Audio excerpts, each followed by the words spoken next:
First దేవుని చెల్లింది నువ్వు ఇవ్వి. దేవుని గణపరచవలసిన విధానాల్లో నువ్వు గణపరచు. We expect God will come as a genie. నీకు ఏ విష్ ఉంది? I will fulfil your wish. నీ కోరికలు నేను నెరవేరుస్తా. జీనీ అంటే తెలుసా? Genie in the bottle. చిన్నప్పుడు స్కూల్లో చెప్పేవారు అలాడిన్ కథ. ఈరోజు వచ్చా? ఈరోజు సినిమాలే. బట్ దెన్ వాట్ ఎవర్, ఆ జీనీ ఏంటంట, ఎవడి చేతుల్లోకి అది దొరుకుతుందో, ఎవడైతే దాన్ని రుద్దుతాడో బయటకు వస్తాడంట. జీనీ ఆల్ పవర్ఫుల్ అంట, దాంట్లో బంధించబడి ఉంటాడంట. నువ్వు ఏమడిగినా చేస్తాడంట. 3 కోరికలు. 3 కోరికలు. దేవుడు నీకు 3 కోరికలు చేసిపోయేవాడు కాదు.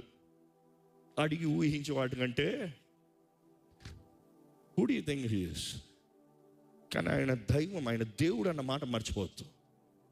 దేవుడు అక్కడ చూసినప్పుడు ఆయన ముందు తగ్గించుకోవాల్సిన అవసరత ఎంతో ఉంది, ప్రార్థన చేయవలసిన అవసరత ఉంది. ఈరోజు ఎంతోమంది కేవలం చింతిస్తున్నారు కానీ ప్రార్థన లేదు. చింతించొద్దు, ప్రార్థన చేయండి. ఈ దేని విషయమై చింతించొద్దు. కృతజ్ఞతాస్తుతులతో దేవుడికి మీ విన్నపములు తెలియజేయండి. దేవుడు వారికి తెలియజేస్తుంది, ప్రే వితౌట్ సీజింగ్. ఎడతెగక ప్రార్థన చేయండి.